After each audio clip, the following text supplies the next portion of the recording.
We unpack. We unpack. We unpack. Coming to you live. Boxingego unpack. Yeah. We unpack. We unpack. We unpack. Coming to you live. Terence Crawford dominates Errol Spence en route to a stoppage in the 9th round. What up, Fight World? It's your boy Ego, and I'm back with some more boxing.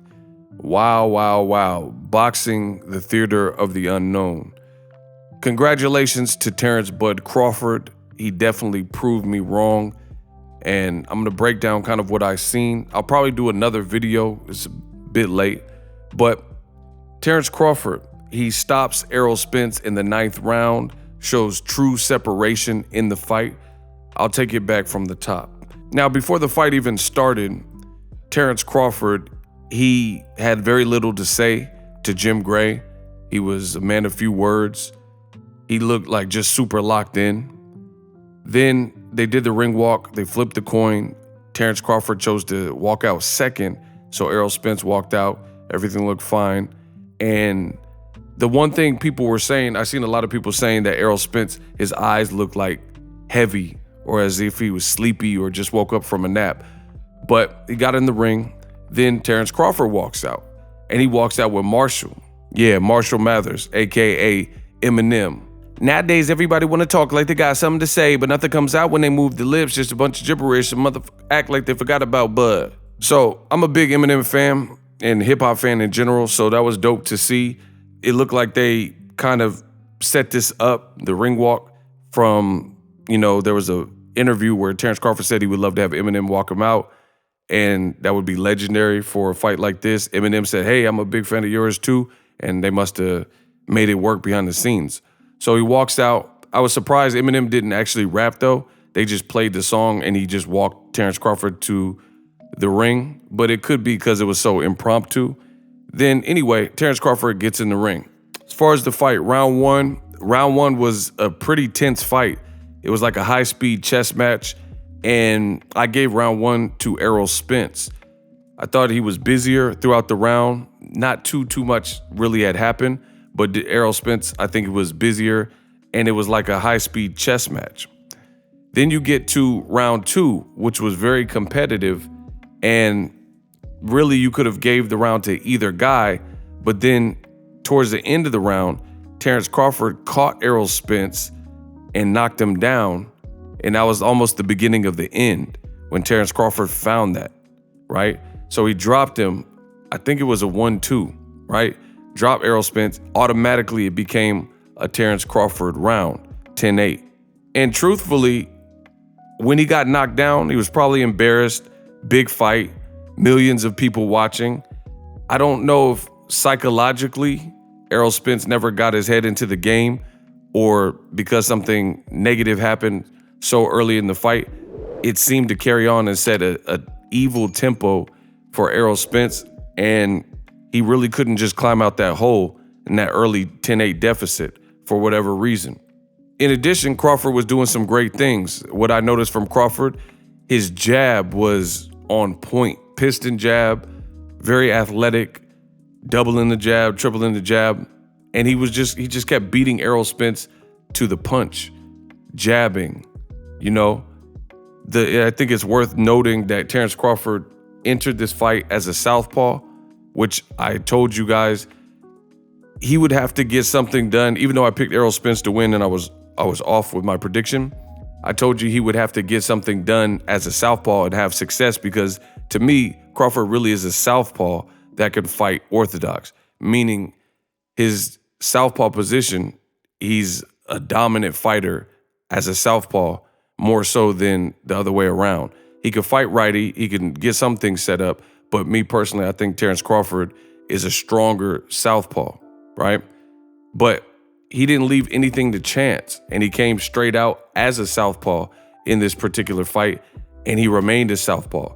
So a lot of people were saying, oh, he's gonna switch hit and confuse Errol. He didn't need to. He didn't have to switch hit. He came out in the one stance, had success, and just kept picking up the tempo and never had to even think about turning to a right-hander. One of the biggest things that I noticed that was, to me, a key difference that had Crawford looking so great is Crawford's speed. His athleticism was on point. His speed and timing, precision and accuracy, unmatched. And he really started and began to bust up Errol Spence, which culminated in round 7 when he dropped Errol Spence twice in one round. And it's crazy. This was an insane performance by Crawford. We've never seen Errol Spence that badly hurt. We've never seen Errol Spence busted up like that. We've never seen Errol Spence get dropped like that. So Bud became the first to become a 2-time two-peat undisputed in 2 weight classes consecutively, 140 and 147. It's been done in women's boxing as far as Clarissa Shields, but she's done everything. 2-time Olympic gold medalist, and she's a multi-time undisputed in multiple divisions or whatnot. So as a male, Bud became the first to 2X that. Took some shots at the haters. Clearly, he was using that as motivation. People like me who doubted him, people like me who thought Errol Spence was going to win. You know, he had his fun, talked his talk. Can't take anything away from him. It was an awesome performance. It was a great event. The attendance was almost 20,000. This fight ended in the 9th round where referee Harvey Dock, he seen Errol Spence getting hit with vicious combinations, stumbling, and his legs didn't look fully under him. So the ref has seen enough punishment in the last several rounds and gave Errol as many opportunities as he could to try to recover. But in the 9th, they seen too much. The referee seen too much and decided to call a halt to the bout. Now, for me, despite picking Errol Spence, obviously I was wrong in my fight prediction, but I think the fight pretty much could have been stopped earlier than the 9th round. Crawford was too good, too great, too surgical. The hand speed and the foot speed and just the overall speed of Crawford really was troubling Errol Spence. And what I was noticing from Spence is Crawford has like pretty long arms, plus he's a master at distance and closing distance and killer instinct. I mean, he's just doing a lot of stuff here. Well, Errol showed immense dog and was like trying to fight back and do things that maybe he's done in other fights with Kell Brook or Sean Porter when it got tougher, or Ugas, but it just wasn't working with Crawford. Crawford was in total control and he was just dominating the fight. It was really awesome to see. You know, he took away Errol's jab, and that was Errol Spence's like main key to kind of get in. Errol Spence in this fight, it just looked off. He just looked off. It almost looked like somebody else, like an imposter.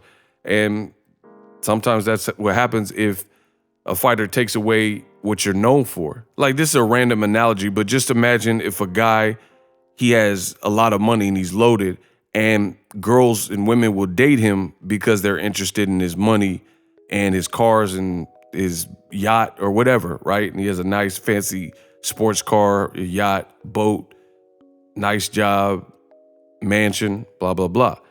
If that same person doesn't have like game or loses their money, then that's a different proposition, because you've taken away his access to why women were dating him, you know? And the same thing for this boxing game. If you're known for getting your combinations off set up from the jab and you're slower, and then Crawford was able to take that away and neutralize and nullify that, then it becomes harder and harder for Errol Spence to look like he typically does, because his approach or his weapons were taken away. Just an off night for Errol Spence. I don't think even the people I seen picking Crawford, majority of them didn't picture this, where it was almost a seemingly effortless performance from Terence Crawford, where he won virtually every round, except for maybe the first round I gave to Errol Spence.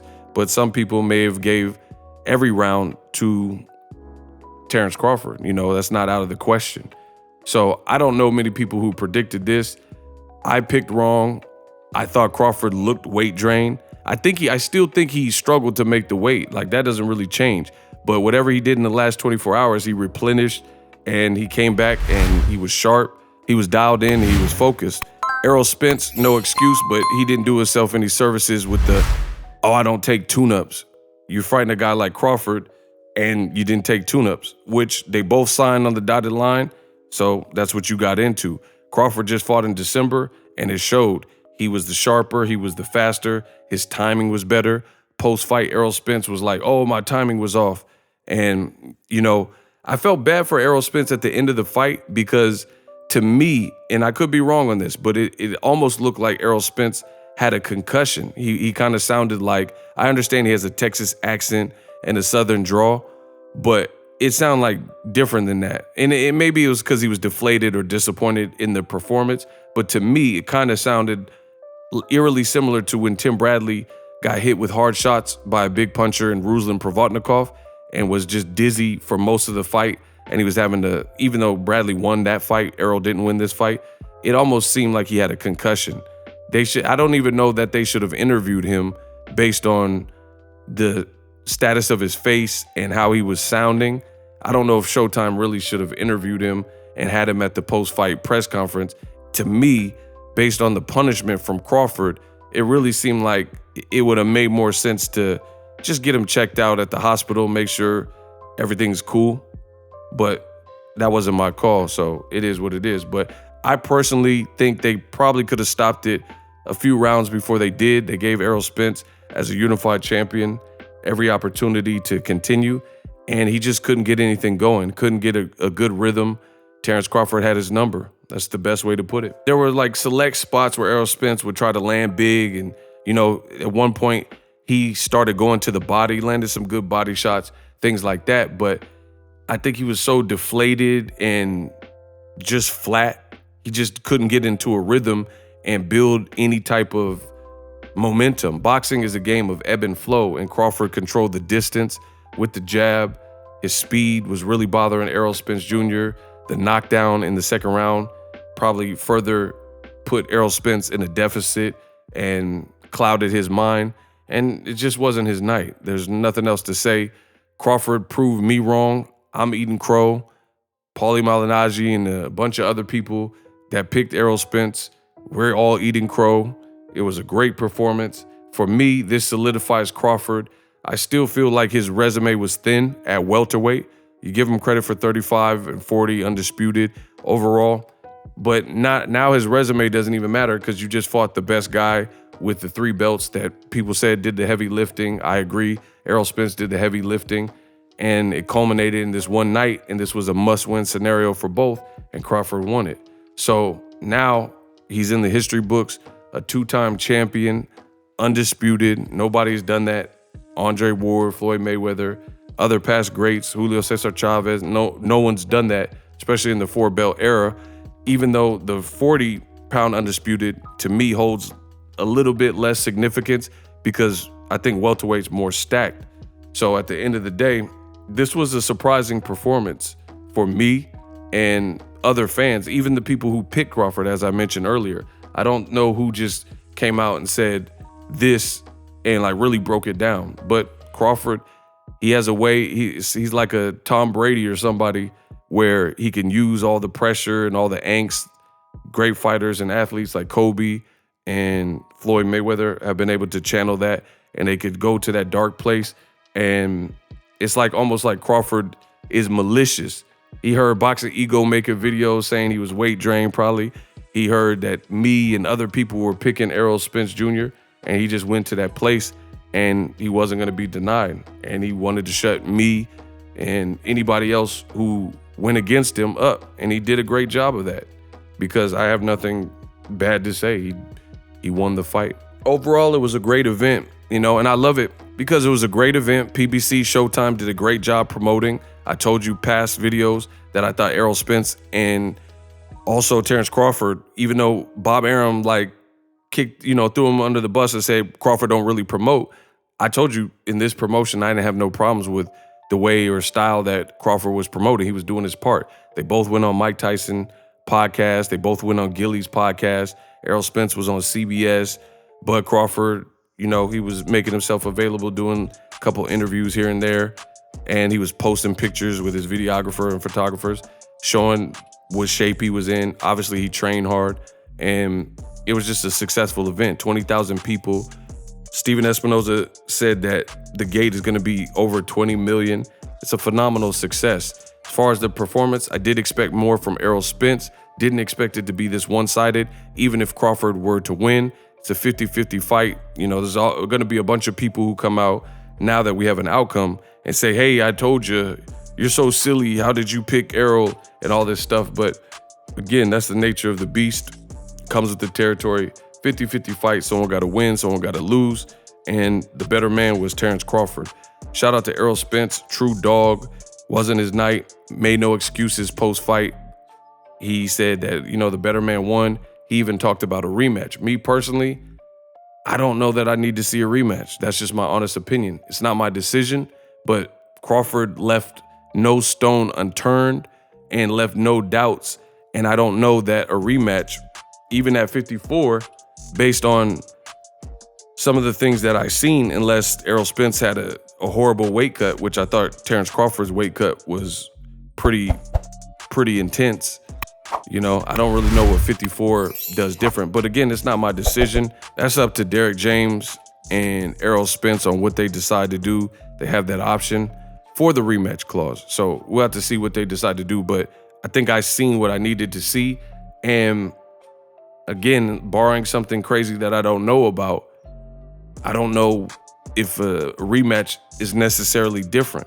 But you can't put a limit on the human spirit. If Errol Spence feels he has something that he could do significantly different, because he did look very flat in this performance. So if he feels he could switch up mad things and get the victory, so be it. But it is going to be kind of a do or die.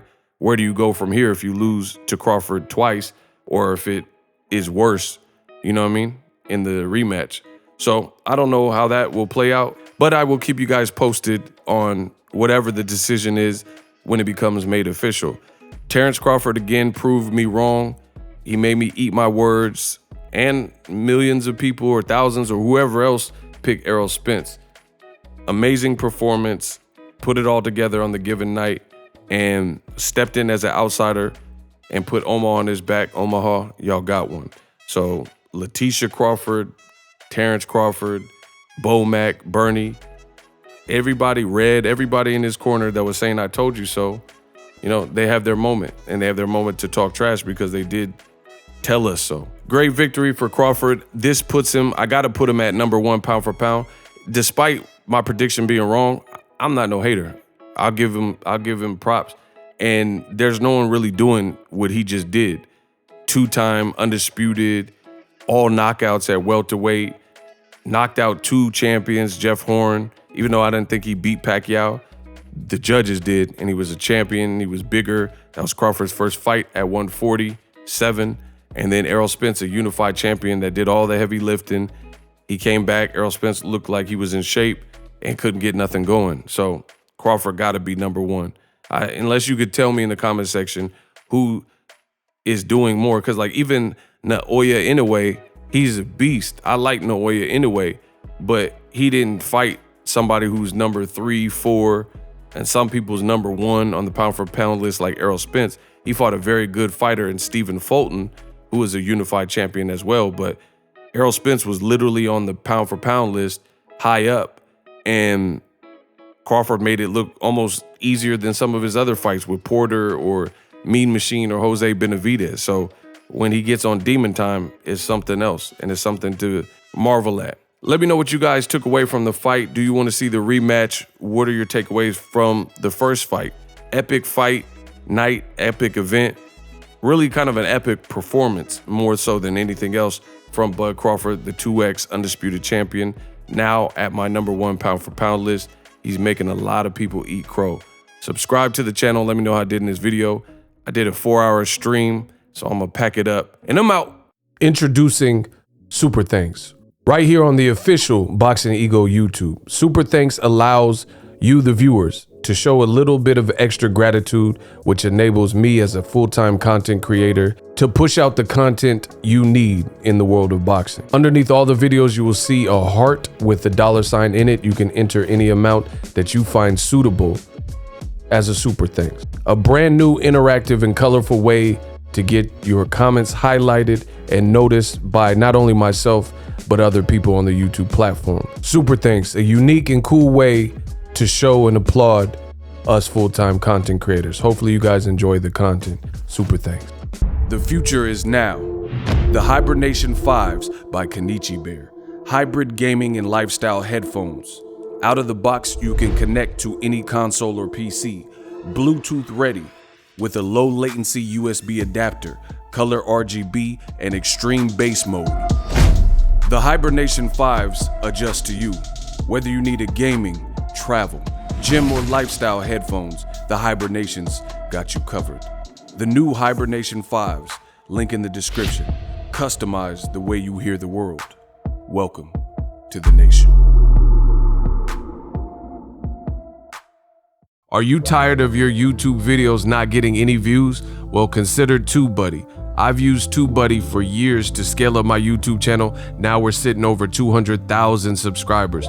TubeBuddy is a browser extension that offers a ton of built-in productivity and time-saving services to take your channel to the next level. Use my link in the description to get started with TubeBuddy and level up your channel faster. We working.